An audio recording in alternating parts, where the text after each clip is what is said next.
एकादशी व्रत को हरितोष व्रत कहते हैं। भगवान की प्रसन्नता के लिए, हरिजू की प्रसन्नता के लिए एकादशी व्रत रहा जाता है। प्रायः समस्त वैष्णवजन रहते हैं। जो रसिक जन प्रियाजू के चरणों के अनन्य हैं, उनका एक ही व्रत है, श्यामा श्याम की 8 पहर उपासना करते हुए अपनी मन वृत्ति को श्यामा श्याम में समर्पित करना। यहाँ ज्ञान ध्यान व्रत कर्म जीते सब काहू में नहीं मोहि प्रतीति, रसिक अनन्य निशान बजायो एक श्याम श्यामा पद प्रीति। पर जो एकादशी व्रत रहते हैं परम धन्य है, वो हरितोष व्रत है। अब एकादशी व्रत का नियम क्या है और कैसे एकादशी व्रत का फल मिलता है, कई बार चर्चा हुई। बहुत सुंदर तस्मा शास्त्रम प्रमाणम थे, शास्त्र प्रमाण के अनुसार श्री सनातन मुनि बोल रहे हैं, अथ ते नियमान वच्मि व्रते ह्रस्मिन् दिनत्रये कास्यम मानुषम मसूरान्नम चणकान को द्रवास्तथा शाकम मधुपरान्नम च पुनर्भोजन मैथुने दशम्याम 10 वस्तूनि वर्जयेत वैष्णवः सदा। जिसे एकादशी रहनी हो और एकादशी का फल प्राप्त करना हो, उसको ये नियम पालन करना चाहिए। अथ ते नियमान वच्मि व्रते ह्रस्मिन् दिनत्रये, उसको 3 दिन, एक तो दशमी और एक द्वादशी और फिर बीच में एकादशी, उसको 3 दिन संयम में रहना होता है, तब बीच की एकादशी का उसे फल प्राप्त होता है। जिसे एकादशी व्रत रहना हो, उसका नियम है कि दशमी के दिन कांसे के पात्र का त्याग करे। वैष्णव सिद्धांत है कि कभी जिसमें मांस बना उस रसोई का भोजन न ग्रहण करे। मसूर की दाल, चना की दाल, कोदों और कोई भी शाक, शहद, दूसरों का अन्न, दोबारा भोजन और मैथुन, ये दशमी के दिन त्याग दे।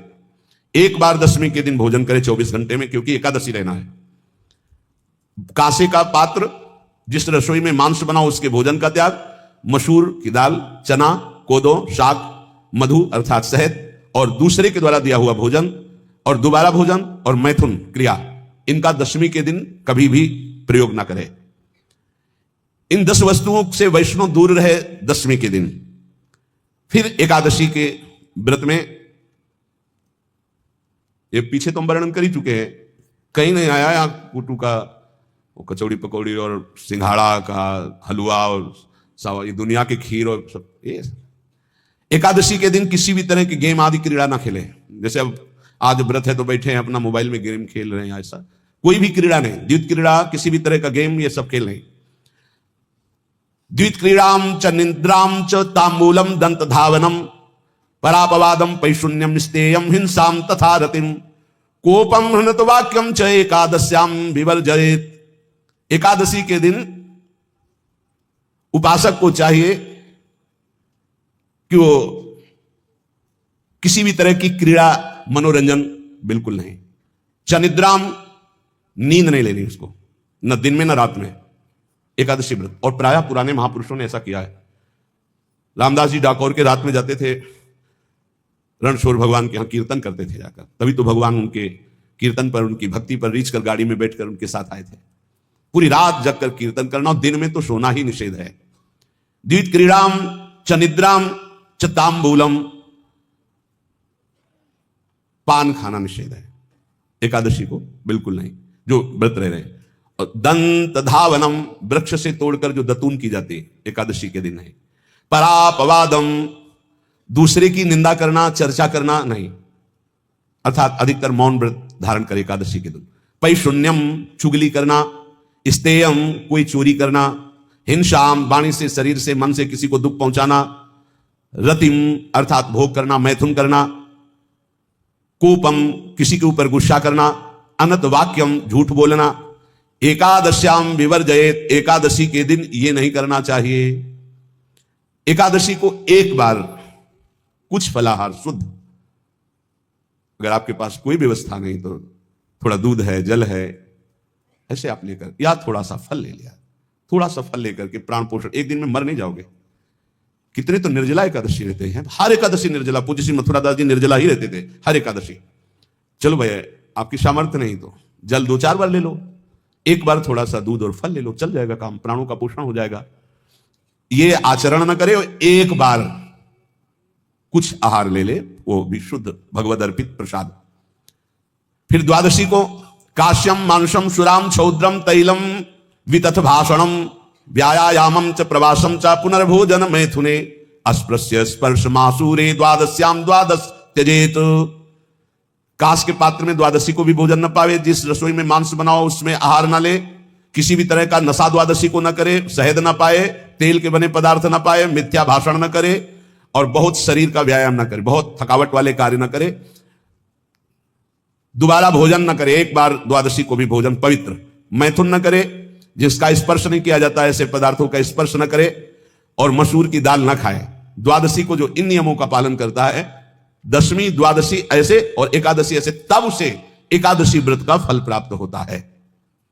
जो इस पद्धति से ये जो मनमानी है सब नहीं, हर पदार्थ मिल जाएगा आपको फलाहार में, हर पदार्थ हमको बताया गया कि आपको जो चाहो सब पदार्थ फलाहार का। अरे भाई, हरितोष व्रत है तो हरि प्रसन्नता के लिए एक दिन भूखे रहने बहुत आनंद आता है। पहले भगवत कृपा से ऐसी गंगा जल पी करके कुछ दिन, फिर कभी कभी निर्जला एकादशी का भी आनंद। बड़े संन्यास मार्ग में थे तो बड़े संयम से सब शास्त्रीय पद्धतियों का निर्वाह होता था। उपासक को चाहिए कि इन नियमों से व्रत का अनुष्ठान करे, मनमानी आचरण न करे। सबसे प्रार्थना जो एकादशी रहते हो, हरितोष व्रत इसे कहते हैं, भगवान की प्रसन्नता के लिए रहा जाता है, रहना चाहिए, जो अपनी आचार्य परंपरा में है जैसे, जिनका सिद्धांत है। पर रहने का सिद्धांत ये श्री सनत कुमार जी वर्णन, श्री सनक जी महाराज, ये सनत कुमार जी वर्णन की। सनक जी महाराज कह रहे हैं, यदि भगवान का आश्रय नहीं, सत्संग नहीं है, तो इन चार में से एक हो तो नाश कर देता, फिर चारों हो तो सर्वनाश हो जाता है। यौवनम धन संपत्ति प्रभुत्व विवेकता एकैपमप्यनर्थाय किमु यत्र चतुष्टयम। यदि सत्संग नहीं है, यदि भगवद आश्रय नहीं है, खूब धन हो, जवान अवस्था हो और बढ़िया पद मिला हो, प्रभुत्व चलता हो और अज्ञान हो, फिर क्या कहना है? बोले ये चारों जहां मौजूद होते हैं वहां सर्वनाश का खेल शुरू हो जाता है। अगर इनमें से एक हो तो सर्वनाश करने में पर्याप्त है, और अगर चारों हो तो फिर क्या कहना है? यौवनम, जवान हो, धन संपत्ति, खूब रुपया पैसा हो, प्रभुत्व, कोई पद हो, कोई अधिकार हो बड़ा, फिर अविवेकता और अज्ञानी हो, तो बोले एक नाश कर देगा, फिर चारों तो नाश ही कर देंगे। और अगर सत्संगी है तो ये चारों महान कार्य कर देंगे। क्या यौवनम, जवान है, खूब दूसरों की सेवा, मेहनत पूर्वक धन संपत्ति कमाकर माता पिता की सेवा, परिवार की सेवा।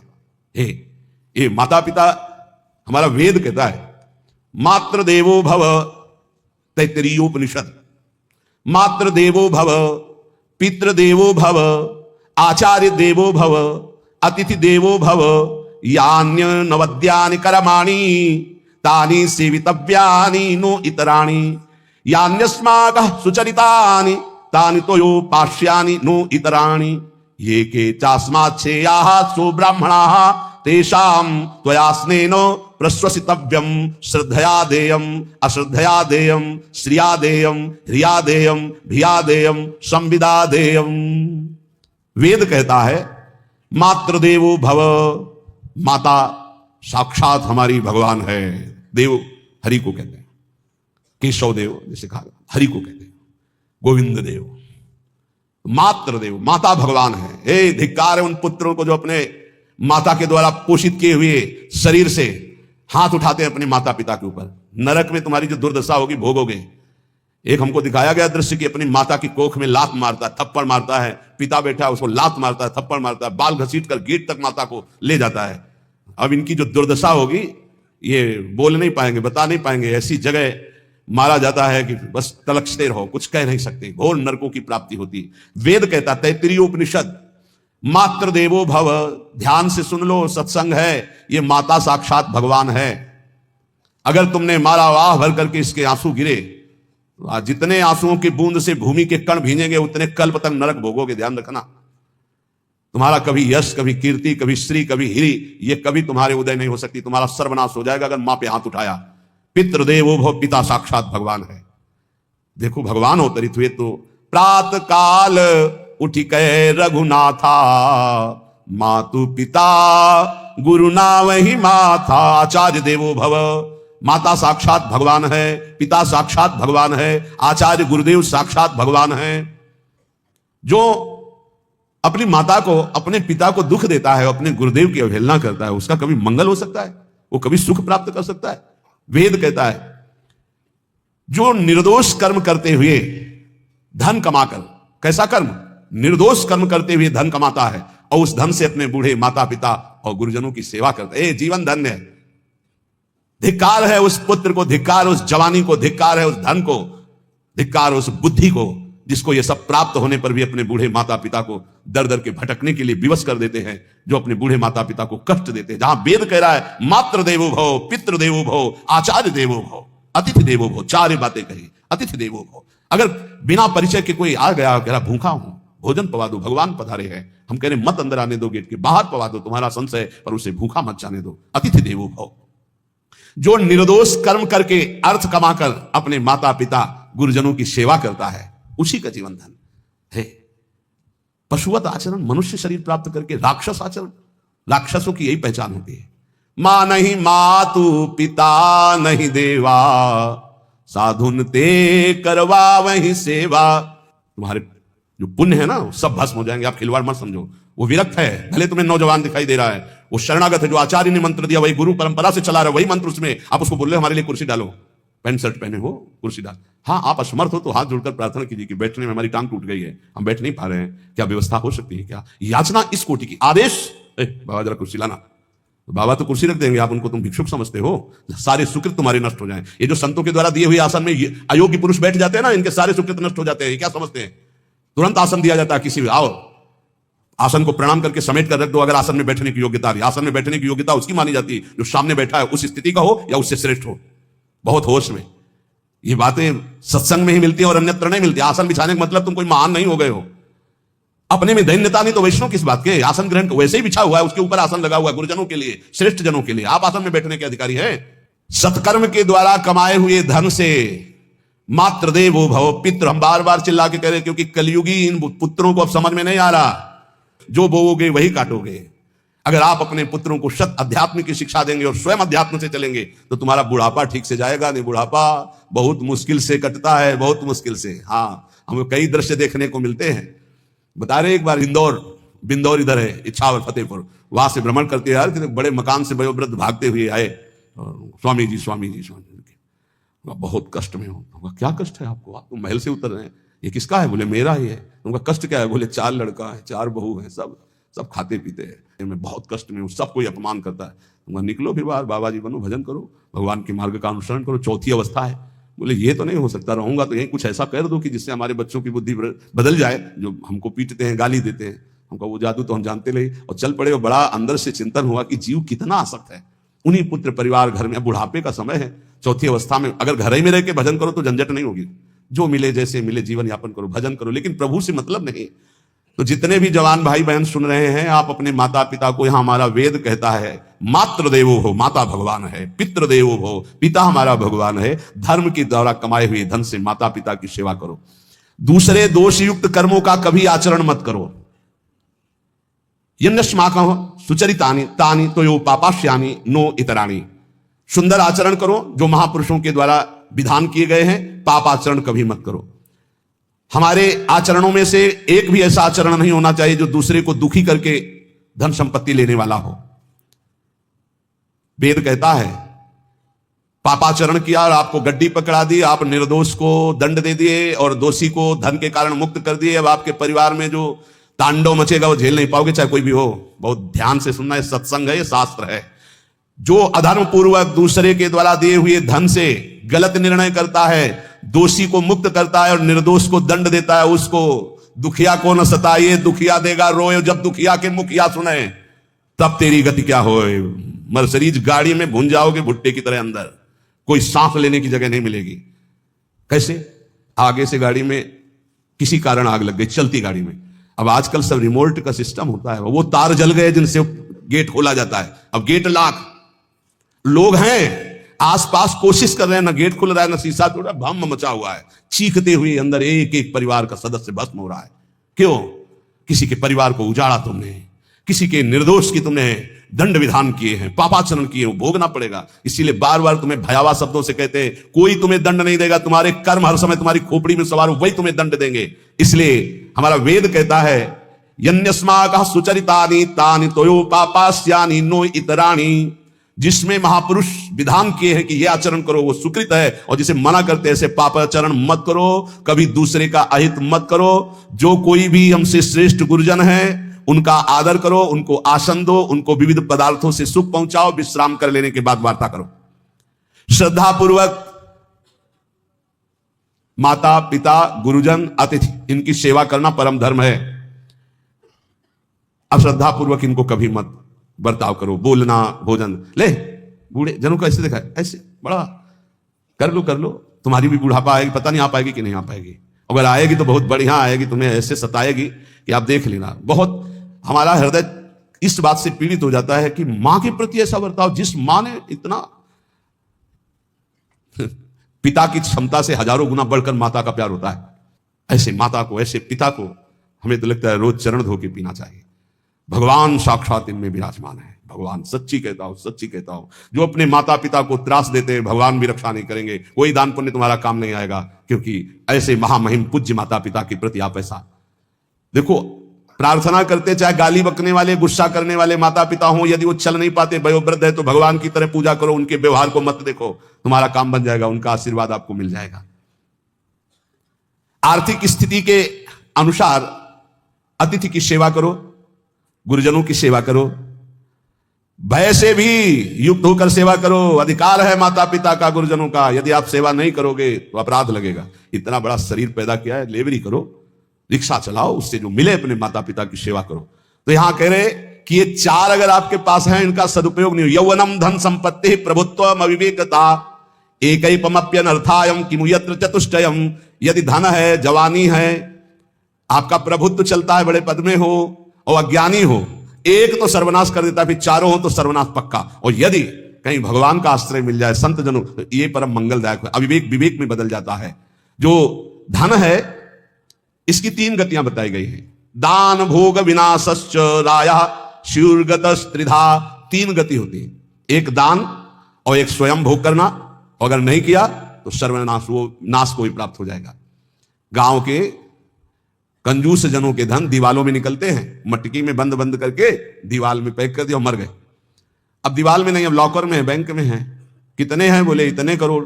कभी ना तो धर्म किया ना दान किया, कंजूस रात दिन उन्हीं रुपए का चिंतन किया, मर गए। एक रुपए का भी कभी सत्मार्ग में प्रयोग नहीं किया। कह रहे दान भोग विनाशश्च, तीन गतियां हैं। दान या स्वयं भोग कर लो और या विनाश हो जाएगा। तो सो धन धन्य प्रथम गति जाकी। वो धन धन्य है जिसकी प्रथम गति क्या? दूसरों को सुख पहुंचाने में लगा। अस्पताल में दे दिया, गरीब लोगों की औषधियों के, या भूखी गौओं के उदर पोषण में, या संत महात्माओं के निवास या वस्त्र या भोजन, ये सब उत्तम गतियां हैं। अगर ये नहीं किया तो चलो घर में ठाकुर जी विराजमान करो, स्वयं बढ़िया भोग लगाओ, पाओ, परिवार को सुखी रखो, इतने कर लो। वैसे सो धन धन्य प्रथम गति जाकी। प्रथम तो है दान, फिर दूसरा स्वयं चलो उपयोग कर लो, धार्मिक धर्म पूर्वक अपने परिवार का। लेकिन अगर ऐसा नहीं किया तो तीसरी गति है नाश। वो तुम्हारे किसी काम में धन आने वाला नहीं है। जो ना दान करता है ना भोगता है, उसका नाश हो जाता है। अरे भाई, वृक्ष से ही शिक्षा लो, दूसरों के लिए ही होता है। तो तुम मनुष्य बनकर क्या दूसरों का परोपकार नहीं कर सकते? यदि तुम जवान हो, तुम्हारे पास धन है, प्रभुत्व है, विवेक है, तो तुम पूरे राष्ट्र की सेवा की भावना जागृत करो। समाज में ही भगवान विराजमान है। ये मानवा हरि कथा श्रवणास्त दोषा कृष्णांगी पद्म भजने रत चेतनाश्च ते वै पुनन्ति च जगन्ति शरीर संगात संभाषणादपि ततो हरिरेव पूज्यः। एक तो ये बताया। दूसरा बताया कि ये महाधन्याति धन्य होते हैं। एक तो होते जवान है, रुपया पैसा खूब कमा रहे हैं, बड़ा प्रभुत्व है। अविवेक है तो नाश कर देगा, और विवेक है तो इन्हीं का सदुपयोग हो जाएगा। एक है जो सबसे हटकर है, ये मानवा हरिकथा श्रवणास्त अधोषा, जो रात दिन नाम जप करते हैं, भगवान की चर्चा करते हैं और सुनते हैं, और अदोषा, वो सारे दोषों को अपने मिटा चुके हैं। कृष्णांगी पद्म भजने रत चेतनाश्च, निरंतर अपने चित्त को प्रभु के भजन में डुबोए हुए हैं, प्रभु के चरणों के ध्यान में अनुरक्त किए हुए। उनका क्या प्रभाव होता है? बोले तैवई पुनंति च जगतंति शरीर संगात। ऐसे महात्माओं का यदि शरीर है प्रगट में, तो उस शरीर से स्पर्श करके वायु जिस जिसको छूती है वो पाप रहित हो रहा है।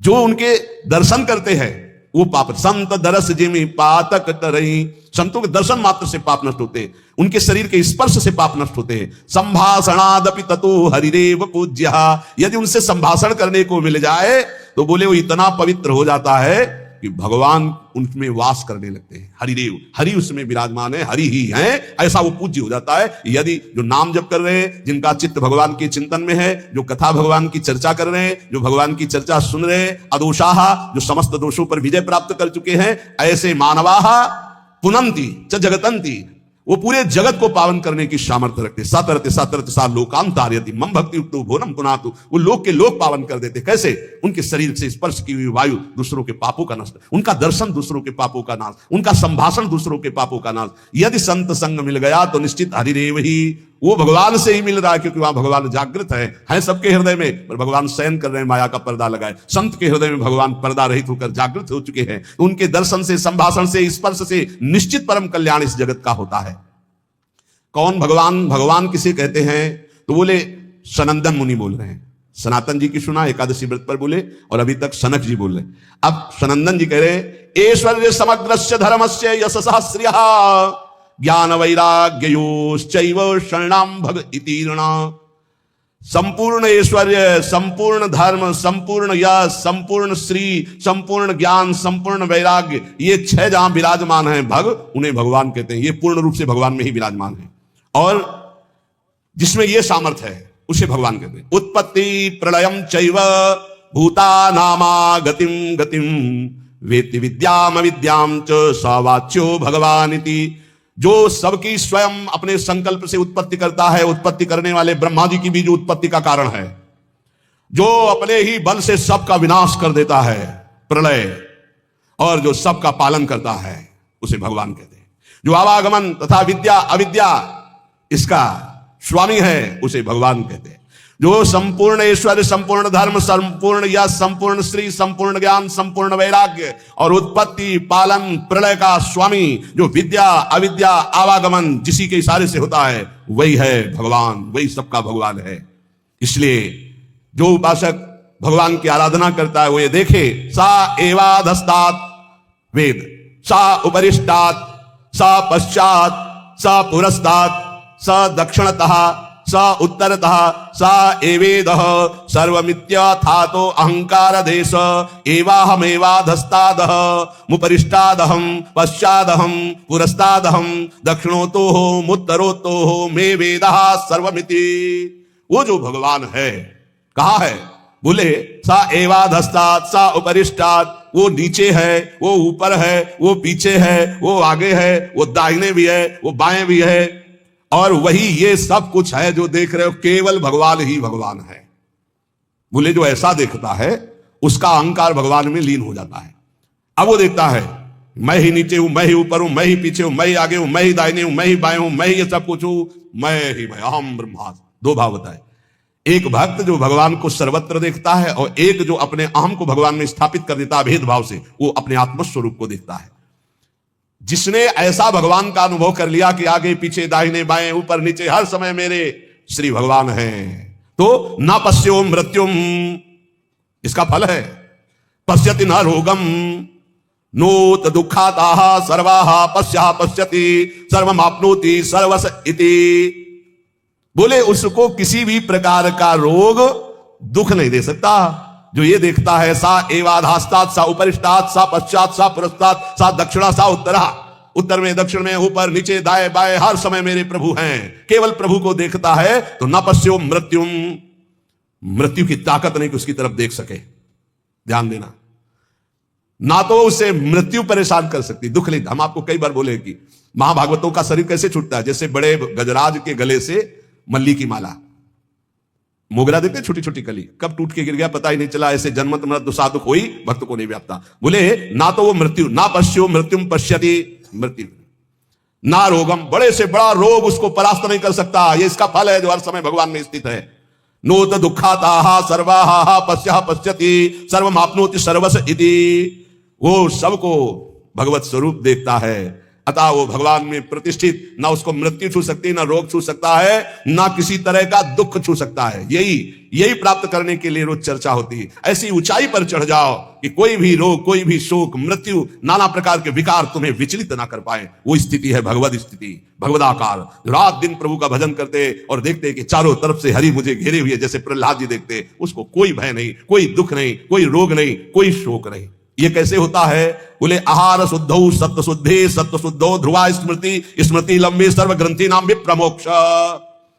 जिसका भोजन शुद्ध है उसकी बुद्धि शुद्ध है, जिसकी बुद्धि शुद्ध है उसकी भगवत स्मृति, जो भगवत स्मृति है वो समस्त माया के ग्रंथों को, गांठों को नष्ट कर देती है और वैसी ऊंचाई पे पहुंच जाता है कि न पश्यो मृत्युम पश्यति न रोगम नोत दुखाता। कोई भी दुख, कोई भी रोग, कोई भी शोक, कोई भी भय उसका स्पर्श नहीं कर सकता। किसका? जिसकी आहार और शुद्धि, सत्य शुद्धि, सत्य शुद्धो ध्रुवा स्मृति, स्मृति लंबे सर्व ग्रंथि नाम विप्रमोक्ष। जो अखंड भगवत स्मृति में डूबा हुआ है, कौन? जिसकी बुद्धि शुद्ध है। किसकी? जिसका आहार शुद्ध है। भगवद अर्पित जल भोजन, बुद्धि शुद्ध, नाम जप करते हुए भोजन प्रसाद पाओ। बुद्धि शुद्ध हो गई तो स्मृति चलेगी, अखंड स्मृति चलेगी तो ये स्थिति आ जाएगी। इसी स्थिति के लिए सत्संग हो रहा है, इसी स्थिति के लिए मानवदेह मिला है। इसलिए ध्यान पूर्वक सत्संग का मनन करो, रात दिन ये अनुभव करो कि मैं प्रभु की गोद में हूं, और खूब नाम जपते रहो। नाम जप नहीं करोगे तो सब गड़बड़ हो जाएगा। जो कमियां हैं वो धीरे धीरे ठीक हो जाएंगी, विश्वास मान लीजिए। काम क्रोध आदि की कमियां तब तक रहती हैं जब तक देह भाव रहता है। जिस दिन करुणा में प्रभु की कृपा से शुद्ध ज्ञान का उदय हुआ, ये देह भाव ऐसे हट जाएगा जैसे सूर्य उदय होते ही कोहरा नष्ट हो जाता है। हम चाहें तो दीपक से कोहरा नष्ट कभी जीवन में नहीं कर सकते, और सूर्य भगवान के उदय होते ही कोहरा नष्ट हो जाता है। ऐसे भगवत प्रदत्त, गुरु प्रदत्त ज्ञान उदय होते ही ये सब माया का कोहरा नष्ट हो जाता है। शेष चर्चा आगे।